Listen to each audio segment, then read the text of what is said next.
Pak tuan, ada time. Time kita sedar dengan warasnya, dengan sedarnya. Kita, oh taklah beri macam tu, dapat. Hari lain tak ada, duk booster tu. Tambah duk khalid tengok cerita ke apa ke. Ada duk. Best. Nak rasa ke Allah? Tak ada. Benda yang kita buat memang khalid, tak rasa ke Allah. Nak rasa balik bila? Counter balik. Cek. Ai, hari ni banyak silap ni. Sifat dah balik.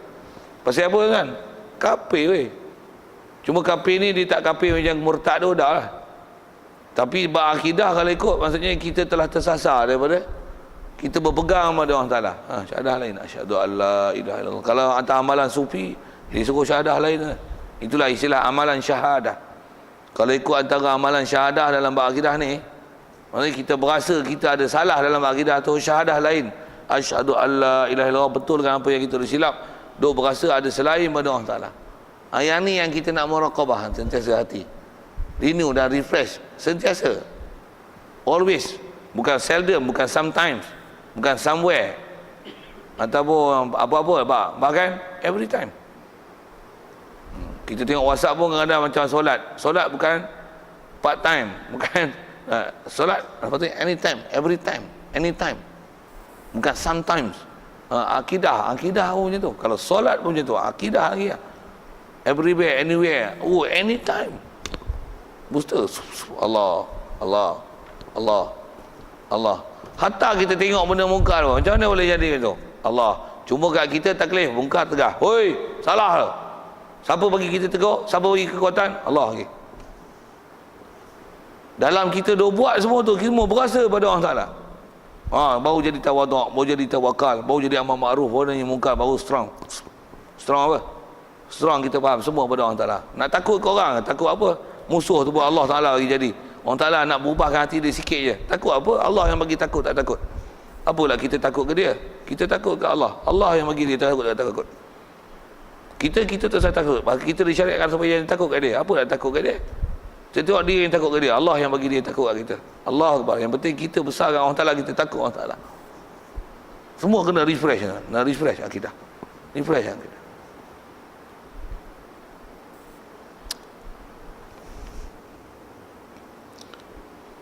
Baik. Kalau ikut selesailah dia sebut tu. Kemudian katanya bermula dalil wajib ada iradah bagi Allah Ta'ala adalah baharu alam. Kitab lama ni lah dia ayatnya.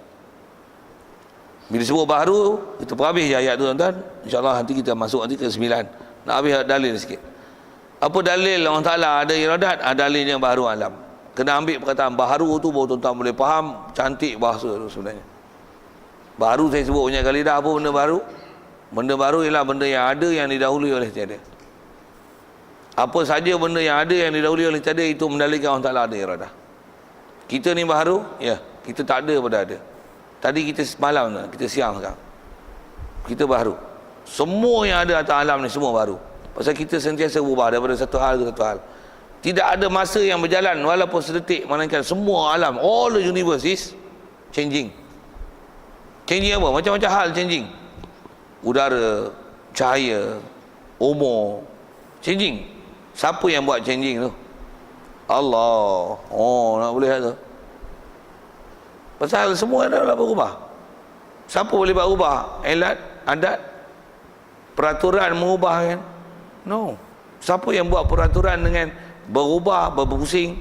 Apa lagi seumpama tu dengan terbit matahari jadi panas jadi cerah? Siapa yang bagi cerah? Allah. Tu dalil Allah Ta'ala iradat baru alam. Bahkan dia sedarkan diri kita, siapa yang buat diri kita? Kita bukan nak hidung je ni, mata. Siapa yang kendaki apa yang berlaku pada diri kita? Allah.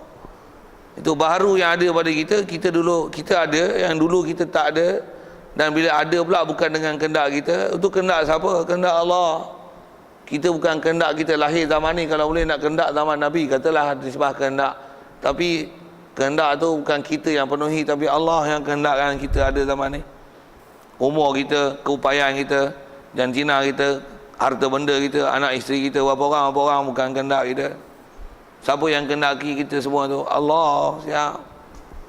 Baharu alam ni mendalilkan bahawasanya adalah semua dengan kehendak Allah. Siap, cantik tu. Itu tak dalil akal. Jadi akal pula ada Al-Quran. Oh, kalau itu muafakat dengan Quran, jadi duk akidah, duk belajar tauhid, ada orang iradah masalah, tak ada masalah lah belajar sifat 20. Masalah apa? Tepat dengan akal, tepat dengan Quran. Mana firman Allah Ta'ala? Fa'alul lima yurida. Oh, dalam ayat Quran ni. Terjemahnya apa? Allah Ta'ala itu, tengok dia kata, yang amat berbuat bagi barang yang ia kehendaknya. Itu terjemah tuan-tuan. Kalau tengok bahasa Arab tuan-tuan, kita tengok tu fana lah. Saya kata fana ni kita habis lah kata kita. Bahkan semua kat Allah Ta'ala. Tak mana? Perkataan fa'alun. Kalau fa'alun ni tuan-tuan, kalau kita belajar bahasa Arab dia daripada fi'lun. Fi'lun. Kalau fi'lun dia daripada fi'il madhi, dia fa'ala, ya fi'lu, fa'lan, fa'lan, fi'lan, fu'lan. Dia ada wazan-wazan macam tu. Jadi bukan fa'lan, fi'lan, fu'lan. Ni apa? Untuk berarti ada isim fa'il, fa'ilun, wazaka, maf'ulun, if'il, latafi'il, if'al, uf'ul, apa semua tu. Tapi yang ni bukan fa'ilun, bukan fa'ilun, tapi fa'alun. Apa? Maksudnya dia yang berbuat semua, tak ada kecuali. Datang pula dengan nakirah, fa'alun liman yurid. Apa dia?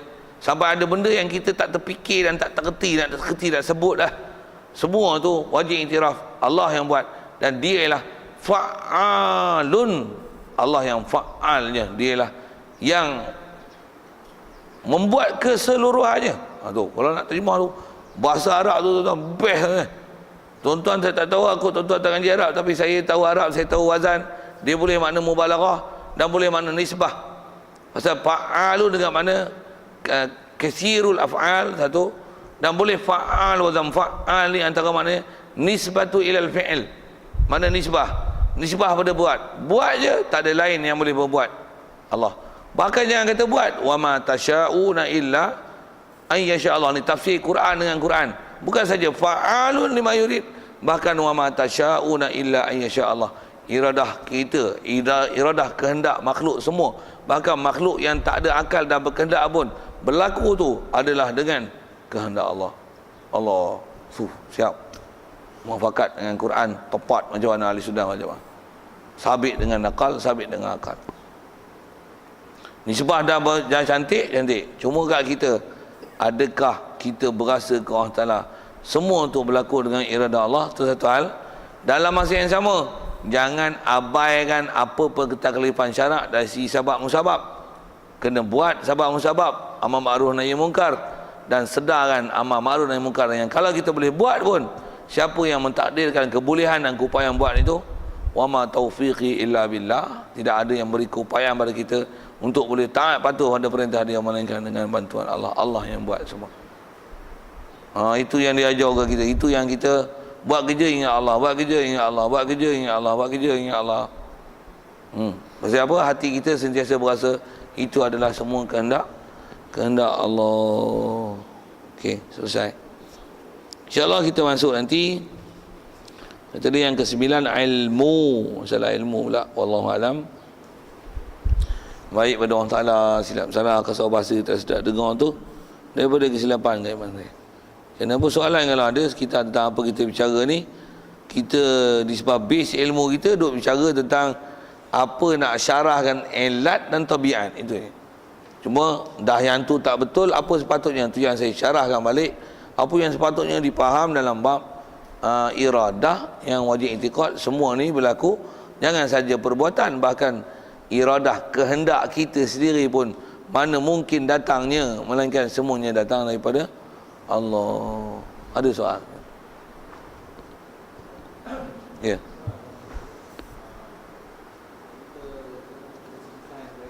Ya. Ya.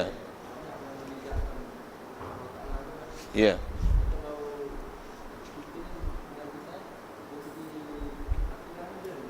Oh, dia masalah gaji sains tu tak ada masalah. Bahkan sebenarnya dengan kita mengaji sains dan kita faham peraturan sabab dan musabab, bahkan dalam yang sikit, siapa yang create sabab ni? Kalau saya sendiri, saya dulu kelas sains, Saya biasa duduk dalam amal, tapi kita diajar sains yang sekular. Istilah sekular apa dipisahkan dengan bab akidah, tak masuk akidah sikit pun. Tapi bila masuk akidah itu, kita akan berasa memang semua hak Allah. Katalah kita buat satu uji kaji, kalium pemangganat. Lepas tu kita buat dalam satu kelalan, uji, tutup dia, tu salur kaca, masukkan dalam air, ikat dengan letak stand, buat dalam air, tu air penuhkan dalam tabung uji, tu bakar kalium pemangganat ni. Nanti akan ada bubbles keluar daripada air tu. Maksudnya satu tidak balas dah berlaku. Kutit, ambil kayu uji berbara, masuk dalam tabung uji. Saya sebut kerja sains. Kayu uji menyala. Apa gas ni? Gas oksigen. Siapa buat peraturan tu? Kenapa kalium pemangganat? Kalau ambil kayu, ubi kayu, bakar lah. Kutit dengan proses sesaran dalam air. Gas apa? Uji lah tengok. Apa yang nak? Kenapa yang ni keluar oksigen? Kenapa yang ni tak keluar oksigen? Who create the system? Must be the creator. Kenapa pula kalau nisbah kita sebut dalam proses molekul kan? Kenapa jadi molekul macam ni? Kenapa proses macam ni? Campur-campur ni jadi ini. Ini. Tulis dengan formula kimia dia macam ni. Dapat macam ni, persamaan dia mesti balance sebelah kiri, sebelah kanan. Ini. Siapa yang membuat peraturan itu? Balik pada kita bicara. Jadi ngaji sains sebenarnya dia bukan mengubah akidah sebenarnya.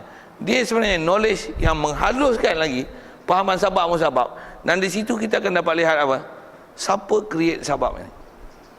Sama ada sains tu dalam bab kimianya, chemistry-nya, ataupun dalam bab fizik, even dalam bab biologi. Kita tengok kenapa ikan bilis begitu banyak. Tambah plankton, fitoplankton. Kenapa ikan paus ada berapa ekor je? Kalau ikan paus ada 1000 ekor kan, tak support ikan ada dalam laut tu. Boh pinggang bahasa itu. Tak support. Tapi kenapa dengan kapasiti tu? Siapa yang menentukan ini kapasiti dia? Pula tu bila banyak yang ni akan mati, yang ni jadi mangsa, yang ni herbivore yang makan hak ni, yang ni kenapa carnivore saja? Ini gini dengan populasi tu. Kenapa pula keberangkaian hidup dia? Penyu telur sampai 150 biji. Kenapa berapa yang menetas, berapa yang masuk laut, berapa yang kena faham, berapa yang lepas? Kenapa nanti bila membesar daripada 150 biji tu 3 ekor, 4 ekor je? Siapa yang menetapkan populasi yang sebegitu? Kenapa pula lalat macam ni? Kalau tengok kita punya akal fikir macam mana? Itu saya sebut dalam sains dalam bentuk biologi. Cuma benda tu disekular kan. Diajar bentuk peraturan alam je macam ni. Bila kita matchingkan dia, pergi ke orang Ta'ala, macam mana? There must be a creator who create all of this system. Who is it?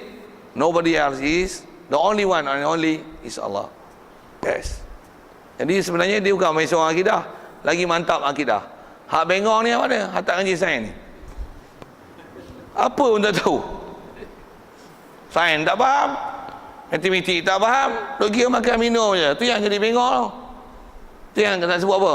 Bila orang ada pengetahuan tentang bab-bab macam ni, walaupun asalnya faktor akademik je, orang ngaji elektrik kan, dia boleh faham kepada siapa yang membuat peraturan macam ni. Even kalau orang yang pakar dalam bahagian elektronik, dia balik nanti nombor dia apa? Banyak-banyak angka tu, 1 dengan 0 je. Orang tahu ke 1 0 ni? Dia nak setting, nak buat jam, mana jam kita tu. Dia nak setting pakai angka 1 dengan 0 je. 10001. Gunakan sistem perduaan tu. Titik tagih. Titik. Bila dah denyut, bila dah bunyi. Nak buat sistem tu gunakan sistem 1 dengan 0 kan. Tuan tak faham sudah pergi ngaji buat tu. Bila ngaji tu, siapa yang bila pasal nak menunjukkan peraturan sistem dia very sharp. Buat gini jadi gini. Tambah kita sebut masalah apa? Pembakaan, pembenihan. Dalam katalah dalam amal kita boleh buat apalah tamu uji apa dan sebagainya. Macam ni. Tak jadi. Kau silap je jadi macam ni. Kau silap je ni jadi macam ni. Kau silap jadi macam ni. Maksudnya dia ada satu disiplin yang sangat ketat. Siapa yang buat disiplin itu? Kita balik kepada bab ketuhanan, siapa buat disiplin itu? Takkan nature, siapa buat nature itu? Kalau kau balik ke tauhid, tak ada masalah ngaji sains sebenarnya. Bahkan kalau saya sendirilah, pasal saya dulu kelas sains, dengan apa yang kita bila ngaji tauhid beradak dengan tok guru, apa hak sains tu semua bagi tauhid habis. Tu saya boleh bawa pergi tauhid. Bila hak bengong-bengong tak ngaji tauhid. Dahlah tauhid tak ngaji. Sains pun tak ngaji. Dua-dua bab bengong. Dua-dua apa tak. Kalau ngaji sastra pula, ngaji sastra saya tak ngaji sastra lu, tapi saya ngaji sastra dengan bahasa Arab. Mana dia dipanggil metafora, anafora, apa benda lah. Nama Melayu tak pandai. Ni sajak, ni tibak, ni muqabalah. Ni ilmu bayan, ilmu ma'ani, ni tashbih, ni isti'arah, ini majaz. Yang ni amar, ni nahi, ni sifaham, ni tamani, yang ni keluar pada makna asli, makna asal macam ni, macam ni, macam ni, macam ni. Masya-Allah Quran. Apa nak cerita? Memang di kalam Allah, bukan kalam makhluk, bukan perkataan Nabi sallallahu alaihi wasallam. Bahkan kalau orang berakai dalam bab bahasa pun dia kaji macam mana Muhammad yang zaman dia zaman kuno bahasanya gitu, tapi dalam kitab yang dikata Quran dan dalam sabdaan dia boleh mengeluarkan fakta-fakta sains, astronomi, cerita tentang macam-macam nama kan, bab kajian bintang, bab tanah, bumi, cakrawala yang orang tak ada teknologi zaman tu boleh scan dalam perut kejadian embriologi macam mana. Siapa yang bagi knowledge kat ni? InsyaAllah. Dia sebenarnya bukan mengkabur kan dalam bab ketuhanan. Bahkan dia mentauhidkan Allah Ta'ala. Cuma kita diajar dalam sistem pembelajaran kita, dia mensekularkan. Ini masalah pelajaran kita. Yang ni yang kita nak betulkan balik sistem pendidikan kita ni. Kita mensekularkan. Kalau tak kita pun maksudnya kita tak relate kan dengan Quran tu, dengan akidah. Itu saya jawab itu. Satu disebab bercakap, kita memang bercakap sabab. Tapi hati kita yang ni yang nak muraqabah ni. Balik Allah. Lain kalau ada. Wallahu a'lam. A'udzubillahi minasyaitonir rajim. Bismillahirrahmanirrahim. Allahumma nawwir qulubana min nuri hidayatika kama nawwartal arda min nuri syamsika badana abada bi rahmatika ya arhamar rahimin warzuqna fahman nabiyyin wa hifdzal mursalin wa ilhamal malaikatil muqarrabin. Wasallim tasliman ala jamil anbiya'i wal mursalin walhamdulillahi rabbil alamin. Assalamualaikum warahmatullahi wabarakatuh.